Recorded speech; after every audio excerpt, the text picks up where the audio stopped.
حضرت فاروق اعظم کے ہاتھ میں تلوار تھی، گھر سے نکلے، کہنے لگے آج میں اس محمد کا خاتمہ کر دوں گا معاذ اللہ، اس نے گھر گھر فساد پیدا کر دیا تلوار لے کے۔ ابو جہل نے نا غصہ دلایا، کہنے لگا مکے میں کوئی سورما نہیں بچا جو مصطفیٰ کو قتل کر دے معاذ اللہ، 100 سن خونٹ ملیں گے۔ جناب عمر کہتے ہیں تلوار پکڑی، اور یہ سویر کی بات ہے، ابھی رات کو نبی پاک کعبے کا غلاف پکڑ کے کہہ رہے تھے اللہم اعز الاسلام باسلام عمر ابن خطاب، یا اللہ اسلام کو عزت دے دے، عمر کو کلمے کی توفیق دے دے۔ رات حضرت عمر کہتے ہیں دن چڑھا تو تلوار لے کے نا میں باہر نکلا، میں نے کہا آج میں چھوڑوں گا نہیں، ہر گھر میں فساد معاذ اللہ، ہر گھر میں لڑائی۔ فرماتے ہیں رستے میں حضرت ارقم بن زید مل گئے، کہنے لگے کدھر جا رہا ہے؟ میں نے کہا آج میں مصطفیٰ کو قتل کروں گا۔ کہنے لگے جا پہلے اپنے گھر کی خبر لے، تو جدھر جا رہا ہے نا ادھر بعد میں جانا، پہلے اپنے گھر کی پہلے خبر لے۔ کہنے لگا میرے گھر کو کیا ہوا؟ کہنے لگے تیری بہن فاطمہ بنت خطاب اور تیرا بہنوئی سعید بن زید دونوں کلمہ پڑھ چکے، جا پہلے اپنے گھر کی خبر لے۔ حضرت عمر فرماتے میں گیا، بڑا غصہ آیا کہ میرے گھر میں آگ لگ گئی، میں سردار مکے کا اتنا سخت گیر آدمی، میرے گھر میں اسلام آ گئے۔ فرماتے ہیں میں نے جا کے نا اپنی بہن کے گھر کی طرف رخ کیا، دروازے پہ پہنچا تو میں نے سنا اندر سے آواز آ رہی ہے، قرآن پڑھنے کی آواز آ رہی ہے، قرآن پڑھنے کی۔ فرماتے ہیں میں نے دروازے پہ دستک دی، اندر سے آواز آئی کون ہے دروازے پہ؟ میں نے کہا عمر ابن خطاب۔ فرماتے ہیں کہ میرے بہنوئی نے کہا کہ فاطمہ تیرا بھائی بڑا سخت ہے۔ فرماتے ہیں میری بہن نے جلدی سے قرآن کے صفحے لپیٹ کے اوپر رکھ دیے، میرے بھائی جو تھے وہ میرے بہنوئی ایک دروازے کے پیچھے چھپ گئے۔ فرماتے ہیں میری بہن سامنے کھڑی ہے، پیار بھی بڑا تھا، میں نے جاتے ہی کہا کیا کر رہی تھی؟ توجہ ہے آپ کی؟ غلامان محمد جان دینے سے نہیں ڈرتے، یہ سر کٹ جائے یا رہ جائے کچھ پرواہ نہیں کرتے۔ ہمیں لگے کیا کر رہی تھی؟ حضرت فاطمہ خاموش ہیں۔ عمر کہتا ہے میں نے ڈانٹ کے، بولتی کیوں نہیں، کیا کر رہی تھی؟ میں نے کہا قرآن پڑھ رہی تھی، قرآن پڑھ رہی تھی۔ کہا تجھے پتا نہیں، تجھے میرا پتا نہیں؟ فرمایا سارا ہی پتا ہے۔ کہا تو جانتی نہیں لات و منات کو برا کہتے ہیں؟ فرمایا وہ بات کی باتیں تھی، وہ جاننے نہ جاننے کی باتیں۔ دوستو توجہ، حضرت عمر ابن خطاب فرماتے ہیں کہ بہن اس جلال، اس روب، اس اعتماد سے بولتی تھی کہ میں نے ایک تھپڑ مارا بہن کے منہ پہ، میری بہن ادھر جا کے گری۔ فرماتے ہیں کپڑے جھاڑ کے کھڑی ہوئی، کہنے لگی عمر ایک تھپڑ نہیں تو 1000 مار، تو 1000 مار، لیکن یہ امید نہ رکھنا کہ میں قرآن چھوڑ جاؤں گی، یہ امید نہ رکھنا میں قرآن چھوڑ جاؤں گی۔ فرماتے ہیں کہ میرے ہاتھ میں تلوار تھی، میں نے دستے کی طرف سے نا، دستے کی سائڈ سے تلوار بہن کو ماری زور زور سے، سر سے خون نکل آیا۔ فرمایا میں اپنے بہنوئی کی بڑی عزت کرتا تھا، میرا بہنوئی پردے سے نکلا بیوی کو بچانے، میں نے زور زور سے 2 تلوار کی پشتیں اس کے سر پہ بھی ماری، خون نکلا، پھر میری بہن آگے ہوئی، پھر مارا۔ واقعی جب خون نکلا نا بہن کا تو میری بہن نے اپنا خون اپنے ہاتھ پہ لگا کے کہا عمر جس ماں باپ کا خون تیری رگوں میں ہے اس کا میری رگوں میں بھی ہے، اسی کا خون میری رگوں میں بھی ہے۔ فرمایا عمر جس باپ کی پشت سے تو ہے میں بھی اسی باپ کی پشت سے ہوں، جس ماں کی چھاتیوں سے دودھ تو نے پیا ہے میں نے بھی اسی ماں کی چھاتیوں سے دودھ۔ توجہ ہے آپ کی؟ میری بات سمجھ میں آ رہی ہے؟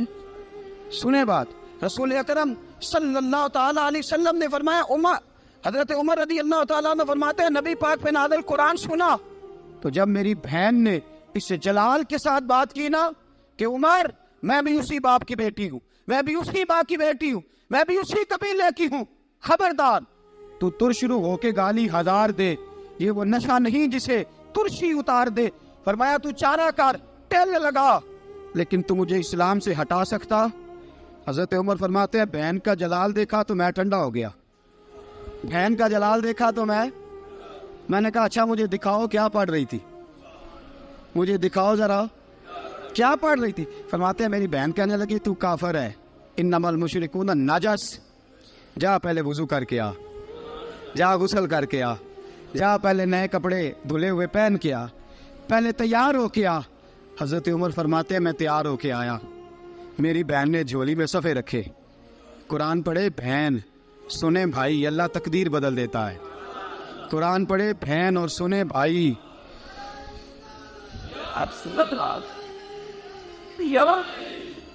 قرآن پڑھے بھائی اور سنے بہن، اللہ تقدیر. لیکن آج بہن بھائی قرآن تو سنتے سناتے ہی نہیں نا. یہ تو رواج ختم ہو گیا نا. وہ قوم جو کل لڑتی تھی ننگی شمشیروں کے ساتھ، وہ آج سینما دیکھنے جاتی ہے اپنی ہمشیروں کے ساتھ. معاذ اللہ، نعوذ باللہ، استغفر اللہ. ہمارا وہ حال نہیں رہا جو تھا. حضرت عمر فرماتے ہیں بہن نے قرآن پڑھا، میں نے قرآن سنا، پتہ نہیں قرآن میں کیا لذت سی، میں رو رو کے بے حال ہو گیا. فرماتے ہیں میرے جیسا سخت آدمی، میرے جیسا سخت جو کبھی نہیں رویا تھا، آج قرآن سنا. فَإِذَا سَمِعُوا مَا أُنزِلَ إِلَى الرَّسُولِ تَرَىٰ أَعْيُنَهُمْ، جب قرآن، اللہ کا قرآن پڑھا جاتا ہے جو رسول پہ آیا، تو لوگوں کی آنکھوں کو تم دیکھو گے، ان کی آنکھوں میں آنسو ہوتے ہیں. فرمایا میں رو رو کے بے حال ہو گیا. میری بہن کہنے لگی بھائی کیا پروگرام ہے؟ میں نے کہا مجھے بھی لے چلو، مجھے بھی لے چلو.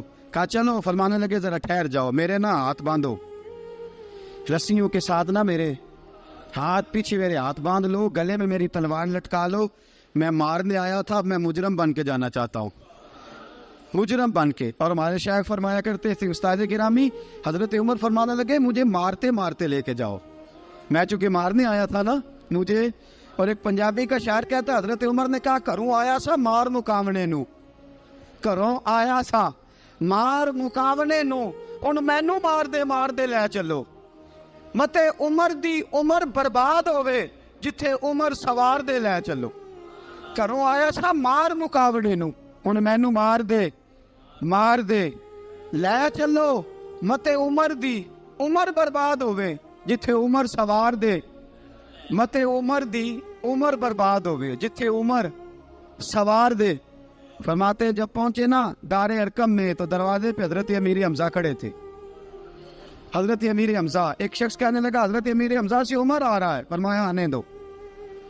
کہا حضور وہ تلوار بھی گلے میں لٹک رہی ہے. فرمایا آنے دو. وہ اگر عمر ہے تو میں بھی امیر حمزہ ہوں، وہ اگر عمر ہے تو انا اشہد اللہ و رسولہ، میں اللہ رسول کا شعر ہوں، آنے دو. کہا آپ کیا کریں گے؟ کہا ادب ملحوظ رکھے گا تو خاطر سے بٹھائیں گے، نمونہ اس کو ہم خلق محمد کا دکھائیں گے، اگر نیت نہیں اچھی تو میں اس کو قتل کر دوں گا، اسی کی تیغ سے سر کاٹ کے چھاتی پہ دھر دوں گا. میں آنے تو دو، آنے دو عمر کو. حضرت عمر آئے، دروازے میں داخل ہوئے. صحابہ فرماتے ہیں کہ حضور نے شور سنا. فرمایا کون ہے دروازے پہ؟ فرمایا عمر. فرماتے ہیں حضور اٹھے تیزی سے، چادر گر گئی، چادر. حضور تیزی سے اٹھے، کھول دو دروازہ. حضور عمر کے گلے میں تلوار ہے. فرمایا پھاٹک کھول دو. یا رسول اللہ عمر آپ کا دشمن. فرمایا کھولو دروازہ. کہا یا رسول اللہ خطاب کا بیٹا. فرمایا کھولو دروازہ. یا رسول اللہ ابو جہل کا رزق. فرمایا کھولو دروازہ. حضور ماجرا کیا ہے؟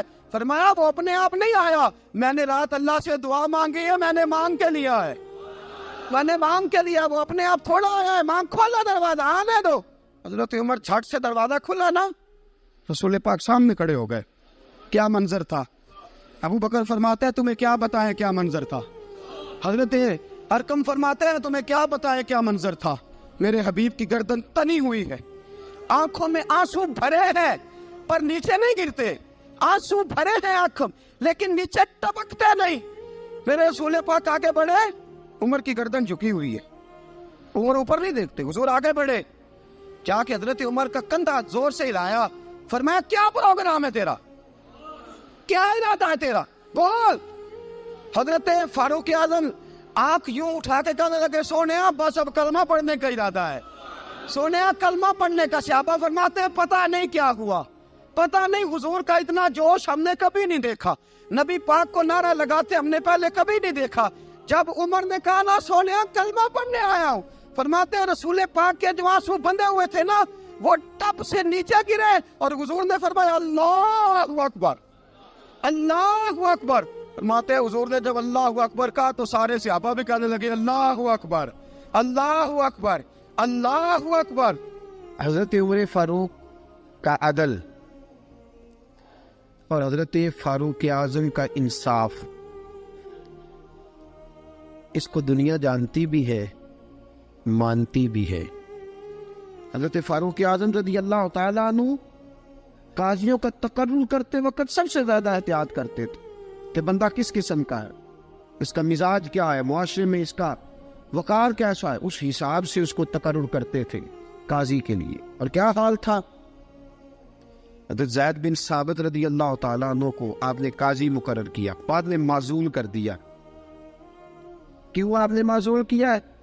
تو حضرت عمر کہنے لگے اس کی وجہ ہے، ایک دن ایک شخص نے حضرت ابی بن کعب نے مجھ پر مقدمہ کیا، حضرت عمر پر مقدمہ کر دیا، تو فرماتے ہیں کہ میرے سامنے میں دیکھ رہا تھا، جب میں عدالت میں پہنچا تو زید بن ثابت نے میرا کھڑے ہو کے استقبال کیا، اور جب مدعی آیا ہے تو وہ بیٹھے رہے ہیں۔ تو میں نے کہا کہ جب آپ دونوں میں ملتے وقت انصاف نہیں کر رہے تو فیصلے میں کیسے انصاف کریں گے؟ آپ اس قابل نہیں کہ آپ کو قاضی بنایا جائے، معزول کر دیا۔ اگر میں بحیثیت مجرم، بحیثیت ملزم آیا ہوں، اگر آپ نے میرا کھڑے ہو کے استقبال فرمایا تو پھر مدعی کا تو زیادہ حق بنتا تھا، اور ہم پر اعتراض ہے کافر کا، وہ کہتے ہیں تم عدل نہیں کر سکتے۔ بولا آدمی ہے نا، وہ دیکھتا ہے آج کل کے مسلمانوں کو، آج کل کے مسلمانوں کو دیکھ کے رائے قائم کرتا ہے۔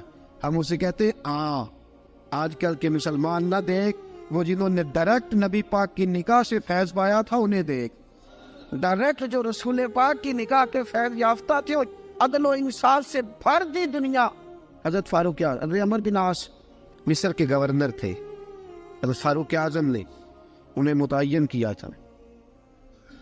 ان کے بیٹے کا مصر میں جھگڑا ہو گیا کسی عام آدمی کے ساتھ، گورنر کے بیٹے کا، اور گورنر کے بیٹے نے اس مصری کو، ایک عام آدمی کو درے مارے۔ تجھے پتہ نہیں میں گورنر کا بیٹا ہوں؟ مصری نے کیا کیا؟ گھوڑے پہ بیٹھا سیدھے مدینے آ گیا، سیدھا مدینے۔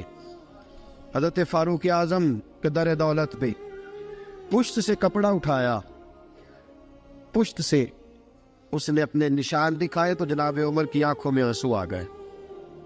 ایک عام آدمی ہے، جانتے کوئی نہیں، تمہیں رو پڑے، اتنا ظلم، اور میری سلطنت میں کوڑے برسے تیری پشت پہ، فوراً بھیجا، جاؤ بلا کے لاؤ۔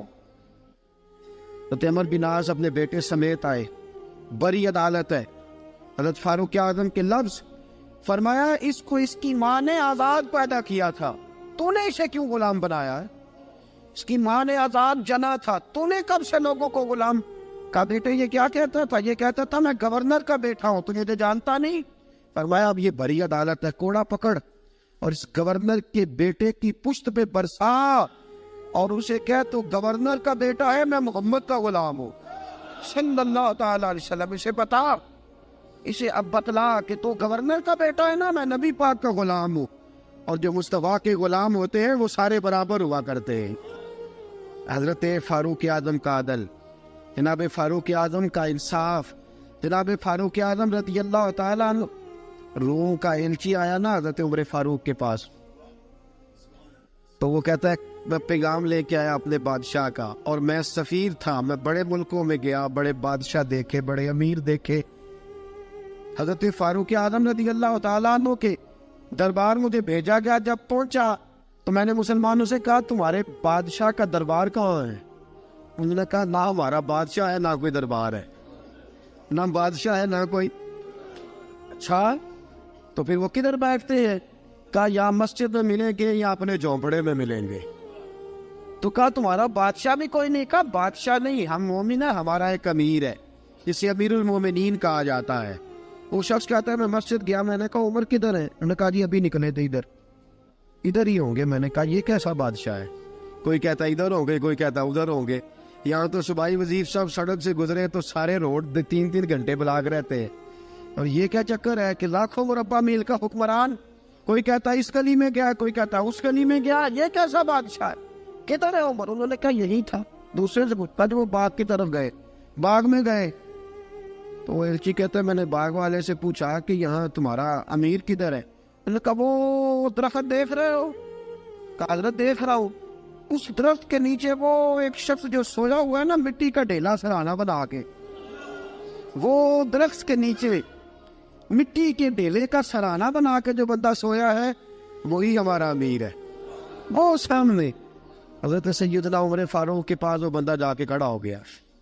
وہ کہتا ہے کہ پسینہ گر گر کے نا مٹی کے ڈھیلے پہ گارا بنا رہا تھا. پسینہ گر گر کے مٹی کا ڈھیلا, وہ تر تھا. حضرت فاروق اعظم سو رہے تھے.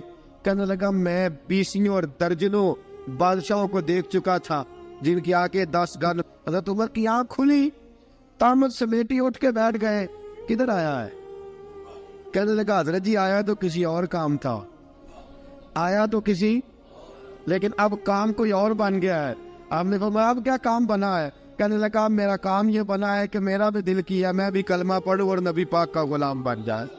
یہ کام بن گیا ہے. اور ساتھیوں بس مدینے میں وہ دن بڑا عجیب تھا جب سیدنا فاروق اعظم کے بیٹے کا معاملہ آ گیا.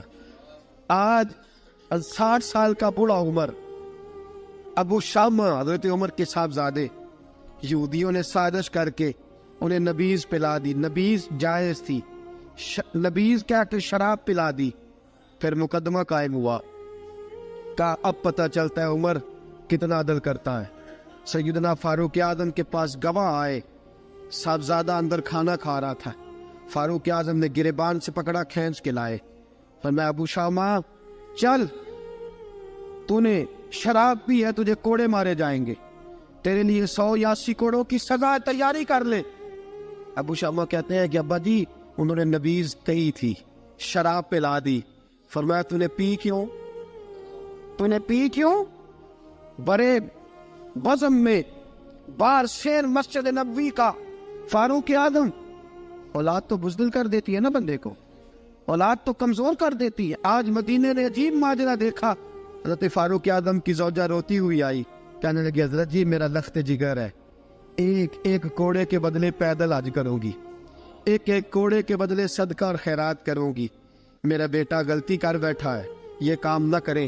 آپ نے فرمایا تو مجھے کہتی ہے میں یہ کام نہ کروں؟ تیرے حج اور تیرے کوڑے کیا کرتے, تیرے حج اور صدقے کیا کرتے ہیں؟ کوڑے لگانا میرے مصطفیٰ کی شریعت کا قانون ہے.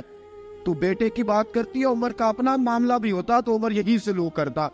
لوگوں نے کہا حضرت جی آپ تھوڑی دیر, ابھی ان کی والدہ پریشان ہے, گھر میں پریشانی, حضرت ٹھہر جائے, کل پرسوں ترسوں سزا دے لیجیے گا. فرمایا تمہیں یاد نہیں جب مدینے کی ایک بی بی نے چوری کر لی تھی اور میرے مصطفیٰ کی بارگاہ میں کہا گیا تھا حضور ذرا ٹھہر جائے, سزا نہ دے, تو حضور نے فرمایا تھا اگر فاطمہ بھی چوری کرتی تو ہاتھ کاٹ دیتا. تمہیں یاد نہیں نظر مصطفیٰ کے ٹکڑے کھانے والا ہوں, میں کیوں دیر کروں؟ اس نے گناہ کرنے میں دیر کی ہے جو سزا میں دیر کروں, برساؤ کوڑے. حضرت افلا نامی غلام, حضرت جی آپ کا لخت جگر ہے. فرمایا لخت جگر نہ دیکھ, مصطفیٰ کا قانون دیکھ. میرا بیٹا نہ دیکھ, مصطفیٰ کے قانون کا قیام ضروری ہے. اگر علی بیٹے کی قربانی دے سکتا ہے, اگر لوگ فاطمہ کے بیٹے کی قربانی یاد رکھیں گے تو تاریخ کبھی بھی عمر کے بیٹے کی قربانی نہیں بھولے گی. فرمایا غلطی سے ہو گیا یا جیسے بھی, اسے خیال کرنا چاہیے تھا. کوڑے لگاؤ. 80 کوڑے لگے تو بیٹے کی روح پرواز کر گئی. جب جوان بیٹا کسی کا, کوثر نیازی نے کہا تھا باپ کا جنازہ اٹھانا بڑا آسان, پر بیٹوں کے جنازے اٹھانے بڑے مشکل ہیں. جب فاروق اعظم کا بیٹے کا انتقال ہوا, بیٹے نے آنکھیں کھولی, باپ کی طرف دیکھا تو سیدنا فاروق اعظم عدل و انصاف, 2 آنسو آنکھوں میں آئے. کہ بیٹا حضور سے جا کے کہنا کہ عمر نے بیٹا نہیں دیکھا, کا تیرا قانون دیکھ, جا کے حضور سے میرا پیغام دینا. حضرت ابو شامہ رضی اللہ تعالیٰ عنہ وصال کر گئے. تاریخ کیسے کیسے منظر ازالت الخلفاء شاہ ولی اللہ کی بطور والا پیش کر رہا ہوں. حضرت ابو شامہ کا وصال ہو گیا, 20 کوڑے باقی تھے. لوگوں نے حضرت جی آپ کیا کرنا ہے؟ فرمایا اس کا جنازہ پڑھو, اسے قبر میں دفن کرو, باقی 20 کوڑے اس کی قبر پہ مارو, اس کی قبر پہ 20 کوڑے مارو. کا حضرت جی ایسا بھی ہوتا ہے؟ فرمایا اس لیے ایسا ہوتا ہے کہ یہ میرے مصطفیٰ کا قانون ہے, میری اولاد کا معاملہ ہے تو میں درگزر کروں. فرمایا مارو کوڑے. حضرت سیدنا حذیفہ بن یمان فرماتے فاروق اعظم بیٹے کی قبر پہ کھڑے تھے, داڑھی آنسوؤں سے بھری ہوئی تھی. میں دوڑا ہوا آیا, میں نے کہا عمر نہ رو, آج خواب رات تیرے بیٹے کا جنازہ تھا, جنازہ پڑھ کے سویا ہوں تو خواب میں مجھے رسول پاک کی زیارت نصیب ہوئی ہے.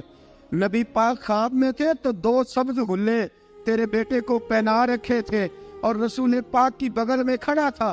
حضور نے فرمایا عمر کو جا کے کہنا کہ تو نے بیٹا پاک کر کے بھیجا تھا، اللہ نے جنت کے سارے دروازے کھول دیے ہیں۔ اللہ نے عمر کو میرا سلام کہنا اور اسے کہنا عمر تیرا حدود اللہ قائم کرنا خدا کو بھی پسند ہے، مصطفیٰ کو بھی پسند۔ ساتھیو عمر انتقال کر گئے، 26 ذی الحجہ کو زخم لگا، یکم محرم کا دن، آج کا دن حضرت فاروق اعظم کو یاد رکھنا، لوگوں کو بتانا، دن بار عمر کی باتیں کرنا، خراج تحسین پیش کرنا۔ حضرت فاروق اعظم کو زخم لگا، آپ نے فرمایا اپنے بیٹے سے بیٹا جا حضرت عائشہ کے پاس، گنبد خضرا میں 3 لوگوں کے دفن ہونے کی جگہ ہے، ایک میں ابو بکر دفن ہو چکے، ایک میں رسول پاک کا مزار قدسی بن چکا، ایک جگہ خالی ہے، جا کے عائشہ سے پوچھنا، مجھے پتہ ہے وہ 18 سال کی عمر میں رسول پاک پردہ کر گئے تھے، 18 سال سیدہ کی عمر تھی، عائشہ نے جگہ اپنے لیے رکھی ہوئی ہے، جا کے باہر کھڑے ہو کے کہنا اماں جی، عمر کہتا ہے میرا دل کرتا ہے، میرا دل کرتا ہے کہ مجھے نبی پاک کی گنبد کے سائے میں جگہ ملے، جا کے عرض کرنا اور بیٹا باہر کھڑے رہنا، زیادہ زید نہ کرنا، مومنوں کی ماں ہے۔ حضرت سیدنا عبداللہ ابن عمر کے میں باہر کھڑا تھا، دروازے کے باہر کھڑے ہو کے کہا کہ عمر کا بیٹا ہوں۔ اماں جی، عمر فرماتے ہیں اجازت دو تو دل کرتا ہے نبی پاک کے ساتھ لیٹ جاؤں، وفا میں گزار دی عمر ساری زندگی لے سجنا آسا توڑ نبھائی، دل کرتا ہے حضور کے ساتھ لیٹنے کو۔ تو حضرت عائشہ صدیقہ، حضرت عبداللہ ابن عمر فرماتے ہیں میں دروازے سے باہر کھڑا تھا لیکن عائشہ کے رونے کی آوازیں باہر تک آ رہی، حضرت عائشہ صدیقہ ہچکیاں لے کے روئی۔ سیدہ عائشہ نے فرمایا عمر سے جا کے کہنا عمر کوئی قبر کی جگہ کسی کو نہیں دیتا، لیکن عمر تو نے وفا کی تاریخ بنائی ہے، عمر تو نے کمال کر دی ہے، عمر تو نے حد کر دی ہے، عمر کو جا کے کہنا کہ میں جنت البقیع میں دفن ہو جاؤں گی، جہاں میرا وقت آئے گا دفن ہو جاؤں گی، لیکن عمر تیری خدمات کہتی ہے کہ تجھے نبی کے ساتھ دفن ہونا چاہیے۔ سیدنا عبداللہ ابن عمر فرماتے ہیں کہ جب دفن ہونے کے پانی پر سہیلیاں رنگا رنگ کھڑے، ترے اوس دا جانیے جس دا توڑ چڑھے، فرماتے ہیں آیا عمر کو آ کے بتایا پیشانی خون سے بھری ہوئی، عمر نے سجدے میں رکھ دی، رو کے کہا آج میری توڑ نبھ گئی ہے۔ حضرت فاروق اعظم مصطفیٰ کے ساتھ لیٹ گئے، میرے نبی نے فرمایا عمر میں تجھے اپنے پڑوس میں دفن کر رہا ہوں، تو نے اگر راہ وفا میں بیٹے تک قربان کر دیے ہے نا تو قیامت تک جو مجھے سلام کرنے آئے گا تجھے بھی سلام کر کے جائے۔